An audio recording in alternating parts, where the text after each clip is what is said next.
Hello. This is the first ever podcast on the Stoltman Football Network, presented to you by Nick Stoltman and Blake Stoltman. How you doing, Blake? Doing well, man. Doing well. Excited. I'm very excited for this.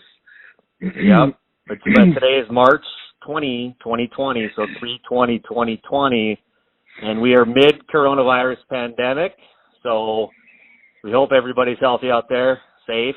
It's an interesting time, but, you know, it's a time where people can focus on some of the things they want to do, family, passions, all that stuff. So it kind of led us to why we're here, and we've been thinking about doing this podcast for a long time.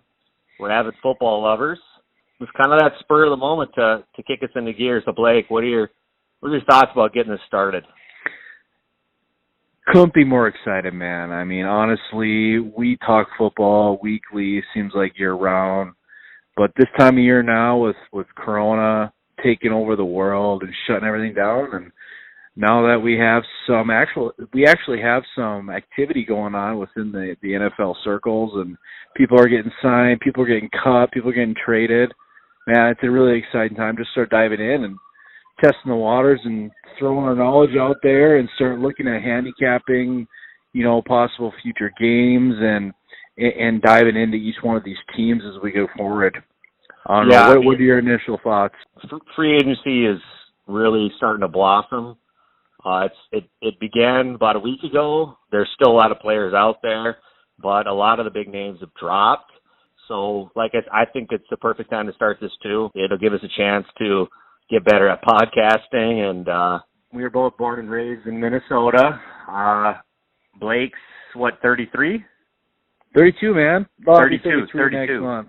33 next month. And I am 32. I'll be 33 soon as well. Grew up playing football, both of us. You know, Blake played 9-man. I played a little college football myself at Minnesota State University, Moorhead. I moved to LA about 10 years ago, and you know, Blake's still in Minnesota, so that's where we're transmitting from. You know, the past couple of years we've been delving into handicapping on sports and betting sports, football, mainly NFL, live betting, you know, betting pregame over-unders, teasers, parlays, all that kind of stuff. We were in the Vegas Super Contest multiple years, so that gave us a lot of experience of choosing the games we like, isolating games down, and knowing which games to really, we call it pound. Blake, what's a pound game? Pound is on a 1 to 10 on a strength level of your confidence. It's a 10. It's putting everything on the line. Let's go. What do you have in your bank account? It's a 2 or 3 unit game, depending on how much you're betting per game. When you're sitting back and you're looking at that, it's a no-brainer.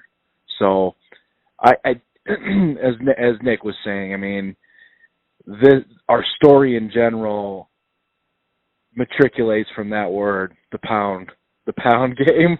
I mean, that's where this all came from, baby. I mean, especially when it comes to when we really started gambling and we started putting money on these games. I mean, identifying those games that are going to make you money and get you ahead so you could take risks down the road. So that's for sure is what you're going to hear on this show, and there's all different types of games that you'd be looking at.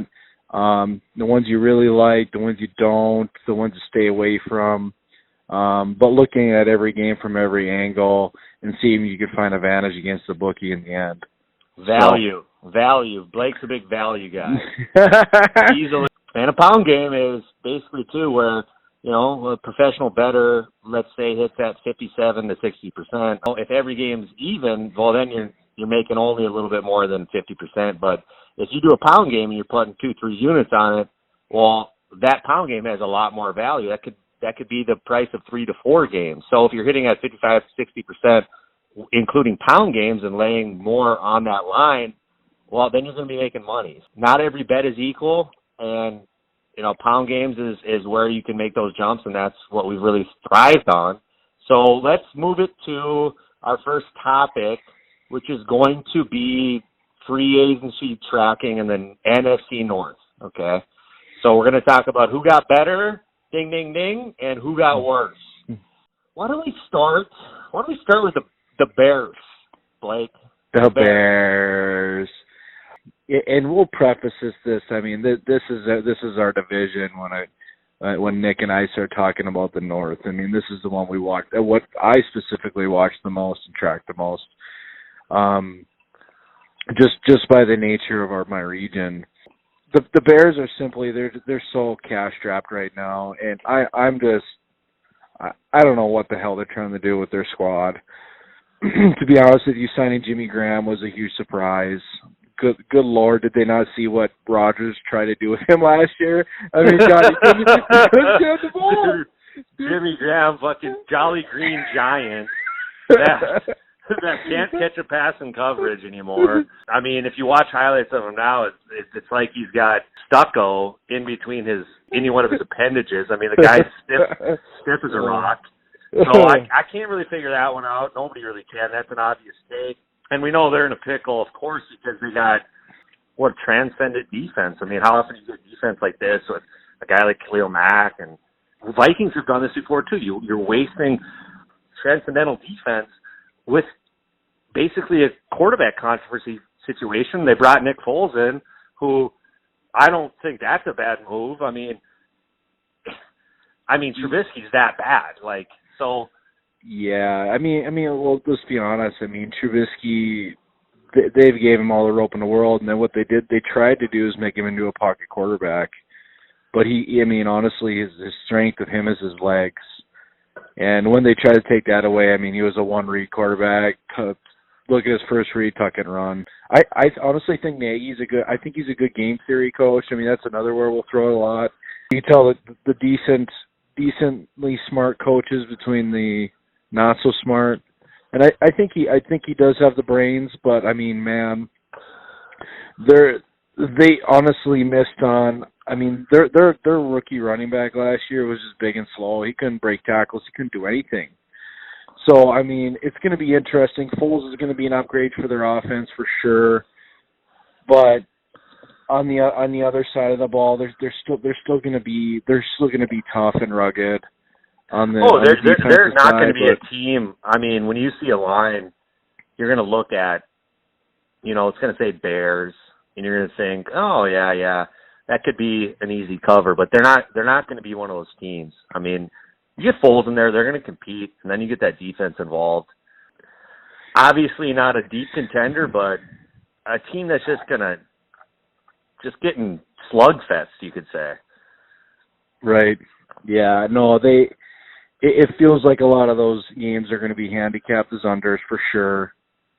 I don't see it going any other way, really. I mean, in some cases, you're gonna see some value in taking the over on some of those games, but every look at game, that. And the Las Vegas Raiders, still from the Khalil Mack trade, own the 19th pick by the Bears.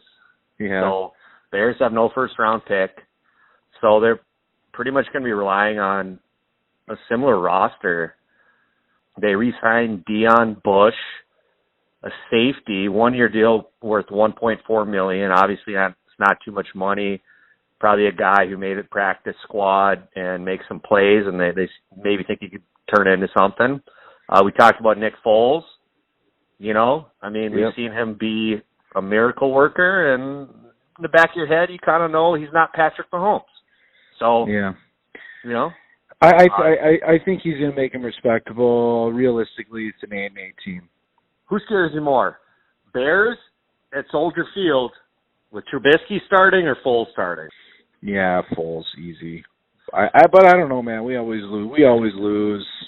I know Trubisky's been. We've had issues with Trubisky. Yeah, I know, especially as Vikings fans, man. What about this Robert Quinn acquisition? 5 years, $70 million. I mean, I don't remember ever really him making a huge splash last year. I think he was in Dallas, right? The last few years. I mean, it was Rams, Dallas. Was it Dallas last year? I mean... Yeah, I guess anybody opposite Khalil Mack's going to do pretty decent. I mean... Well, and who's our other favorite player in there? Where are we talking about? The D-line there with the Bears. Oh, Hakeem Hicks, dude. That guy. I was hopeful. So it depends on if he's healthy or not. I guess last year he got dinged up pretty bad, but man, that guy's a beast. So he's an eater, but I mean, we love Akeem Hicks. I mean, we might not like teams, this and that. We might hate the Packers, whatever, but you know, we like great football players. I mean, our favorite football player in the league right now is probably Quentin Nelson. So yep. Yeah, I mean, we just love him. We love Akeem Hicks. He's a great player. So let's grade these Bears. Who got better? Who got worse? I'm gonna go better. I think the Bears got better, and that's really on the shoulders of Nick Foles. I think he's better than Trubisky. So, yeah, I'm you know, I for sure, if I have to go one way, it's for sure better. I don't know that the Jimmy Graham signing doesn't tickle my fancy at all. Really, I don't see. I see that as just probably an equalizer to the Foles. I mean, with the contract, 2 years, $16 million. But overall, I think they're a better team than they were before they signed Nick Foles. That's definitely the key to them being better than they were before free agency started. Well, and there's a few things that we haven't talked about yet that we're going to be getting to with the next few teams, but it can kind of lead you in the direction of how we think other teams did, or at least I think other teams did in the NFC North. And we're going to cut here on the Bears. We're going to come back with Let's Go the Lions, okay? Stoltman Football Network.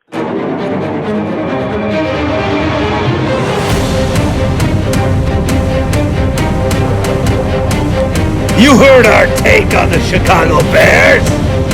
That wet your whistle, didn't it, you little scumbag? Well, guess what? We will be talking about the Detroit Lions next. Tune in, or we might come after you.